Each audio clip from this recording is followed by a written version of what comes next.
sabe sangkara duka. Bahwa segala sesuatu yang berkondisi adalah duka, adalah penderitaan. Apa yang berkondisi? Ya, tubuh kita, fisik kita, perasaan kita, persepsi kita, bentuk-bentuk pikiran kita, dan juga kesadaran apapun yang berkondisi ini pada akhirnya adalah sebagai duka, sebagai penderitaan. Ya mungkin sampai di sini, kalau ada yang ingin ditanyakan, dipersilahkan. Eh, mau bertanya mengenai masalah kesucian Bante. Selalu seorang sotapana kan tadi Bante bilang ada 3 belenggu Bante. Nah ini adanya mengenai eksistensi diri, adanya juga masalah tidak ada lagi keraguan-raguan terhadap Buddha Dharma, terus juga masalah kepercayaan tahayul gitu. Nah ini bagaimana ya Bante caranya? Kadang-kadang yang saya rasakan tuh kalau contoh masalah kepercayaan pada Buddha Dhamma Sangha ini kadang bisa turun naik gitu Bante. Ntar, oh ini kalau lagi dengerin Bante ngomong nih, waduh seakan-akan saya, wah mantap sekali sampai rasa terharu. Tapi ntar bagaimana lagi, loh kok saya begini ya gitu. Nah ini bagaimana Bante untuk mengkokohkan keyakinan ini seperti ini Bante. Terima kasih Bante. Iya, ya sebenarnya yang dimaksud dengan hancurnya 3 belenggu di sini itu bukan melalui itu tadi anuboda, pemahaman semata, tetapi adalah juga melalui padiveda, melalui penembusan. Karena kalau kemudian itu hanya melalui anuboda, pemahaman semata yang masih logia, itu masih sangat rentan. Artinya apa? Artinya ketika seseorang awalnya itu mungkin merasa, oh saya udah punya keyakinan yang kuat terhadap Buddha, Dhamma, dan Sangha. Saya juga yakin bahwasanya tidak ada pandangan bahwa ada aku, ada diri, ada self. Dan saya juga punya keyakinan bahwasanya tidak dengan cara sekedar ritual atau upacara tertentu bisa membawa kepada nibbana. Tidak ada kemelekatan terhadap ritual atau upacara. Bahkan orang mungkin cenderung kalau sudah terlalu banyak pemahaman, mungkin ritual dan upacara sebagai sesuatu yang tidak signifikan. Nah, seakan-akan kalau dengan memahami demikian, oh berarti saya sotapanna.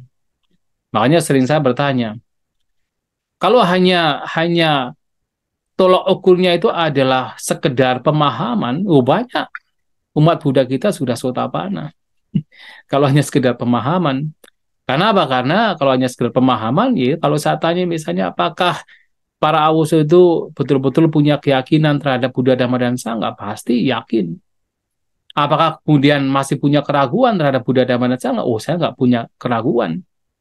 Para awuso juga tentunya tidak punya keraguan terhadap Buddha, Dhamma, dan Sangha.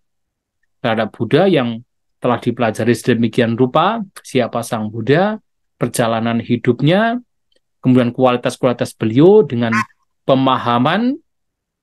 Nah, kemudian muncul di sana katakan perenungan kokoh dalam keyakinan bahwa Buddha ini memang sudah mencapai kebudaan, maka keraguan terhadap Buddha tidak ada. Pasti demikian.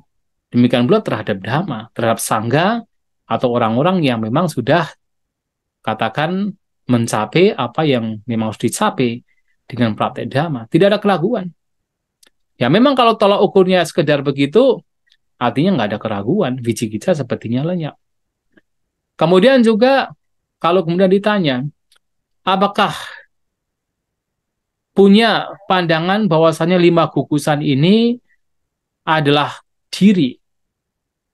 Ya jelas, kita sudah menganalisa dengan baik setiap gugusan, apa itu jasmani, perasaan, persepsi, bentuk-bentuk pikiran, kesadaran, sudah dianalisa dengan baik. Kemudian muncullah sebuah pemahaman dengan menganalisanya, dengan katakan menyelidikinya, muncul pemahaman bahwasanya memang tidak ada yang bisa disebut sebagai diri, sebagai self, karena semuanya sifatnya adalah berubah. Ya memang ketika itu terjadi, seakan-akan berarti sakaya didi, pandangan tentang keberadaan diri, itu tidak ada.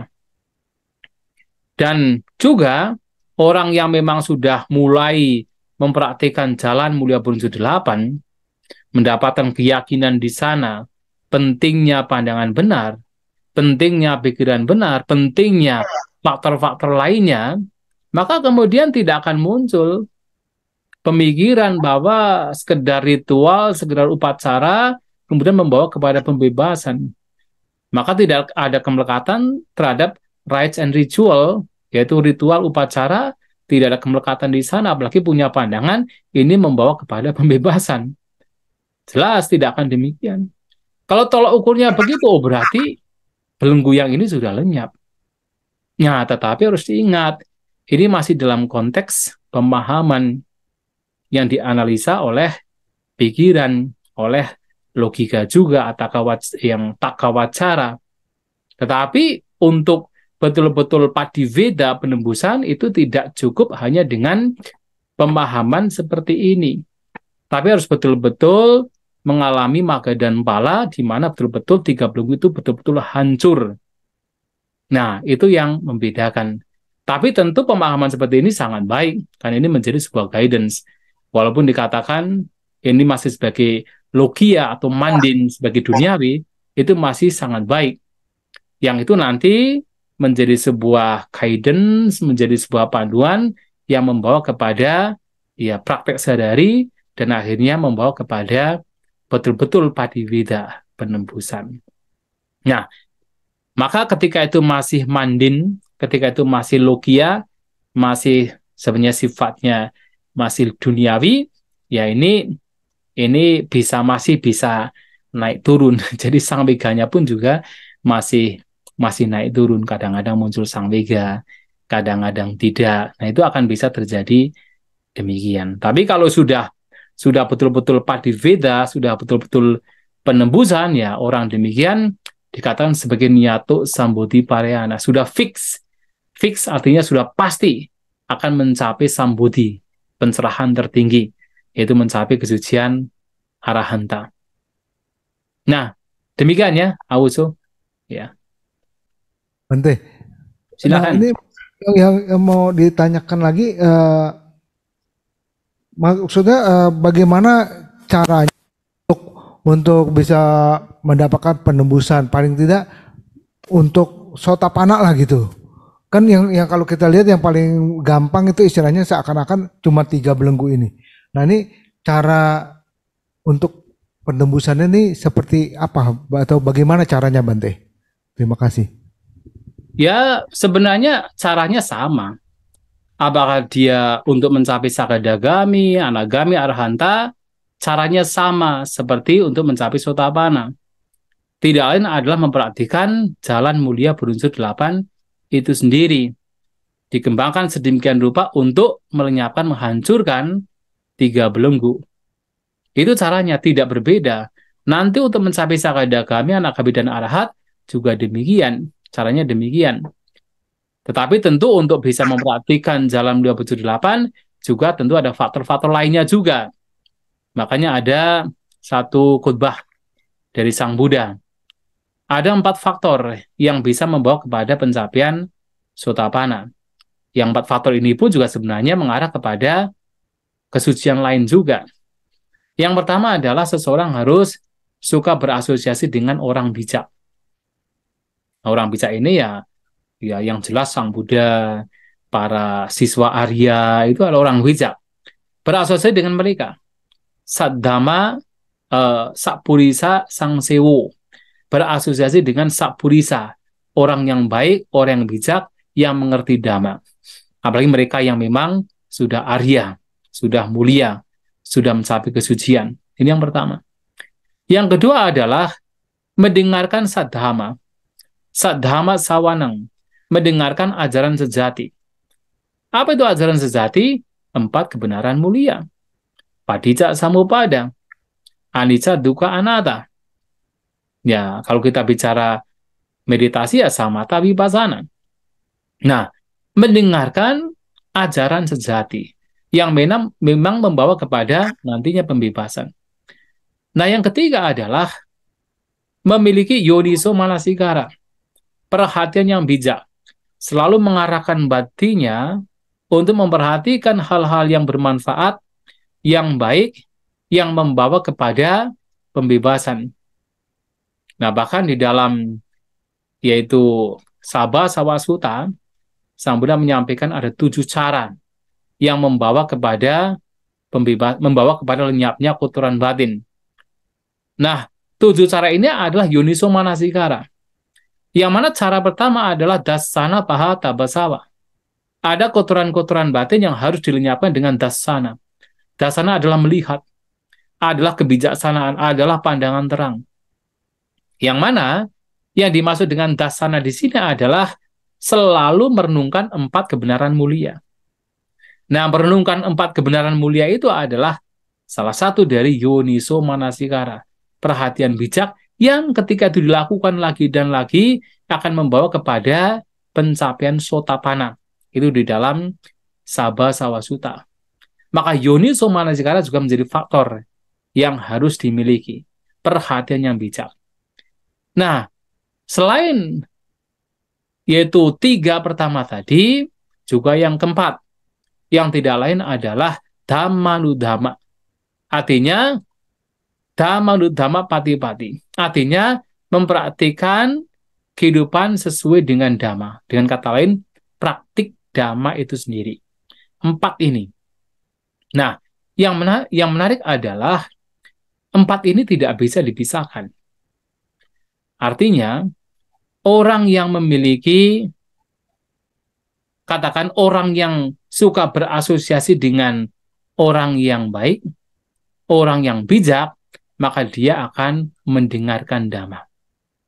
Karena dhamma ini akan diperoleh dari orang yang bijak. Untuk bisa punya kesempatan mendengarkan dhamma, maka harus berasosiasi dengan orang yang bijak. Kemudian, orang yang suka mendengarkan dhamma, terutama dhamma sejati, 4 kebenaran mulia, padicca samuppada, samatha vipassana, anicca dukkha anatta, maka orang demikian karena selalu mengelilingi dirinya dengan dhamma, selalu berpikir dengan dhamma, maka otomatis dia akan memiliki yoniso manasikara, perhatian yang bijak. Perhatian dia akan terarah ke hal-hal yang baik yang membawa kepada pelenyapan kotoran batin. Jadi, yang dimaksud dengan perhatian bijak adalah perhatian yang diarahkan kepada apapun hal ketika itu dilakukan, kotoran batin yang muncul itu menjadi lenyap. Yang belum muncul itu tidak muncul. Sementara bentuk-bentuk batin yang baik yang sudah muncul itu berkembang, yang belum muncul itu akan muncul. Maka itu disebut yoniso manasikara.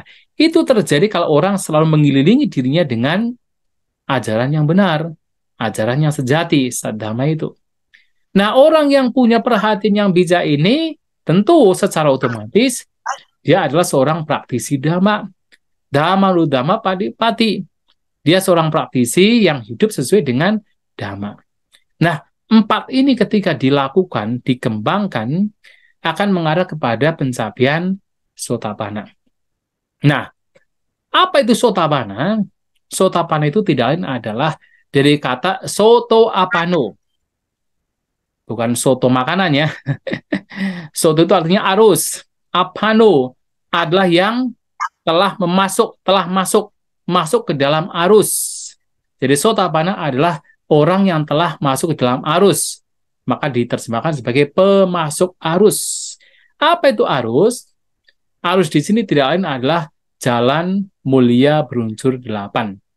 Artinya orang yang hidupnya sudah sesuai sejalan seiring senada dengan jalan mulia berunsur 8. Nah, sehingga yang dimaksud dengan dhammanudhamma pati-pati itu juga adalah praktek sesuai dengan Dhamma yang memang adalah jalan mulia berunsur 8. Dan itu tidak bisa dipisahkan dari pemahaman 4 kebenaran mulia, padija, samupada, dan lainnya. Nah, sehingga kalau kita bicara bagaimana seseorang itu membawa dirinya untuk suatu saat bisa mencapai pencapaian Sotapanna, ya lagi-lagi mau Sotapanna, Sakadagami, Anagami, Arhat itu sama, yaitu mempraktikkan jalan mulia berunsur 8. Nah, itu yang harus dilakukan. Maka di sini kalau ditambah ya kita harus juga berasosiasi dengan orang yang bijak. Karena kalau kita berasosiasi dengan orang yang tidak bijak, sementara kita belum kokoh, ya kita malahan terseret oleh cara hidup mereka. Kecuali kalau kita sudah kokoh, kita bisa bahkan menyeret mereka untuk hidup sesuai dengan apa cara hidup kita. Tapi kalau kita belum kokoh, ya kita mudah terseret oleh mereka. Makanya diberatkan kalau kita melihat orang yang tenggelam, apakah kita harus menolong orang yang tenggelam? Ya belum tentu. Kalau kita tidak punya kemampuan berenang, kita malahan ingin menolong, ya kita malah juga ikut tenggelam jadinya. Maka alih-alih kita ikut berenang, ya kita mencari orang lain untuk bagaimana yang sudah expert, yang sudah baik untuk menolong orang yang sedang tenggelam, yang memang expert di dalam berenang. Nah, kalau kita sendiri kita ikut tenggelam. Maka di sini berasosiasi dengan orang yang baik, yang bijak, yang mengerti Dhamma, itu sangat baik menjadi satu dasar agar nanti kita sering mendengarkan Dhamma, kemudian kita selalu berpikir tentang Dhamma, memiliki yoniso manasikara, dan otomatis alaminya kita senantiasa mengarahkan hidup kita, menjalani hidup kita sesuai dengan Dhamma, yang tidak lain adalah jalan mulia berunsur 8. Dan ketika itu dilakukan, dan apalagi sudah mencapai magga dan pala, ya hidupnya orang demikian sudah sesuai dengan jalan mulia berunsur 8. Maka disebut sebagai Sotapanna, Soto Abhano, yang telah memasuki arus jalan mulia berunsur 8.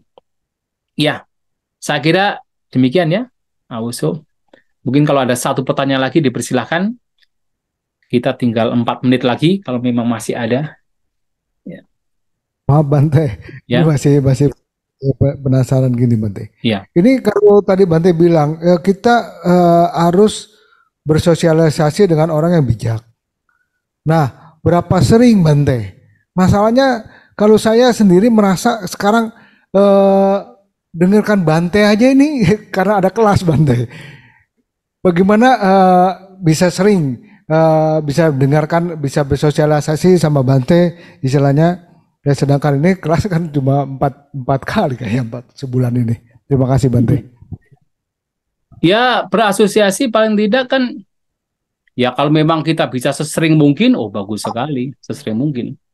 Tetapi setidaknya adalah ketika kita harus berasosiasi, ketika kita harus bersama dengan seseorang, maka bersama dengan seseorang yang memang sejalan, yang sesuai dengan Dhamma. Ya, itu yang harus kita lakukan. Maka Sang Buddha kan juga menyampaikan, kalau kita bertemu dengan orang yang sepadan atau yang lebih tinggi, ya kita baik untuk berjalan dengan mereka. Tapi kalau kemudian tidak bersama dengan orang yang sepadan atau yang lebih bijak, ya kita berjalan sendiri. Maka tidak harus berasosiasi. Tetapi tentu berasosiasi di sini kalau dalam komunitas kebikuan itu masih luar biasa, karena paling tidak kalaupun kita bertemu ya bertemu dengan biku yang lain, walaupun mungkin lama bertemunya, tapi kalau bertemu dengan biku yang lain itu sudah sangat bagus. Dan apakah juga harus selalu bersama? Ya tidak juga harus. Ada kalanya kita juga harus menyendiri juga. Malahan kita harus seimbang juga sebenarnya. Seimbang adalah kalau kita selalu bersama juga itu bisa menjadi kegelisahan juga, menjadi pengganggu juga. Karena kalau sudah bersama terus nanti akan ngobrol, biasanya begitu. Dan ngobrolnya lama-lama juga ke sana kemari. Atau ya terganggu karena banyak urusan juga. Makanya kan dulu pada zaman Sang Buddha juga sering terjadi kan. Kalau kita membaca berbagai khotbah Suta Sang Buddha, kadang-kadang ada orang kemudian datang pada Sang Buddha dan mengatakan, mohon Bante, berikan satu saja dhamma dari Bante, yang mana dengan dhamma tersebut saya bisa menyendiri, bisa menjalaninya, mempraktikannya demi lenyapnya kotoran batin. Dan tampaknya orang demikian itu datang pada Sang Buddha karena apa? Pertama, sudah terlalu banyak teori, sampai bingung ini prakteknya bagaimana. Kemudian sudah terlalu banyak berasosiasi dengan banyak orang, sehingga tidak bisa betul-betul menyendiri. Makanya karena self-urgency, ada ketergugahan batin, sampai kemudian datang pada Sang Buddha. Mohon satu dhamma saja, yang dengan dhamma tersebut saya bisa menyendiri, menekuninya, mempraktikannya demi lenyapnya kotoran batin. Nah, kemudian baru Sang Buddha memberikan satu poin dhamma yang tidak panjang kali lebar. Nah, dengan begitu, akhirnya orang demikian yang katakan sudah mungkin pusing dengan berbagai macam teori, satu saja, yaitu diarahkan ke sana, dibawa ke sana, ditekuni di sana, akhirnya membawa kepada pencapaian. Dengan kata lain, ada kalanya kita tidak harus selalu berasosiasi. Walaupun kalau kita harus berasosiasi dengan orang yang baik, orang yang bijak. Tapi tidak harus demikian. Ada kalanya kita juga harus menyendiri supaya kita bisa lebih fokus dengan apa yang menjadi tujuan mempraktikkan dhamma. Hanya kemudian memang ketika berasosiasi kan kita mendengarkan dhamma. Ketika mendengarkan dhamma, selalu kita berasosiasi dengan dhamma, ya yoniso manasikara juga muncul. Perhatian yang bijak juga muncul. Sehingga secara alami kita hidup sesuai dengan dhamma. Ya, saya kira demikian Abuso ya. Iya, Bante. Jadi kalau seandainya tidak ketemu sama Bante, saya dengarkan YouTube Bante aja, itu mungkin sama aja juga Bante ya. Ya itu sama aja. Kan yang dibutuhkan suara. Kan Oh, gitu. kebijaksanaan itu bisa muncul karena dua. Yaitu karena apa? Karena gosa dan karena yoniso manasikara. Gosa itu adalah suara. Yang kedua adalah yoniso manasikara, perhatian yang bijak. Dari suara juga. Suara kan ya tadi, mendengarkan dhamma. Itu juga bisa memunculkan kebijaksanaan. Ya, itu membantu sekali kita mendengarkan ya khotbah-khotbah dari para bante yang lain yang memang mengajarkan dhamma, itu sangat membantu sekali untuk kita menjadi panduan hidup dalam praktek dhamma. Ya, terima Ya, kasih Bante. ya baik Ya, ya. Saya kira waktunya sudah cukup, sudah 1,5 jam juga, sehingga kita melanjutkan di minggu depan masih dalam 4 kebenaran mulia. Dan ya, selamat malam, Sabisata Bhawantu Sukhitata, semoga semua makhluk berbahagia.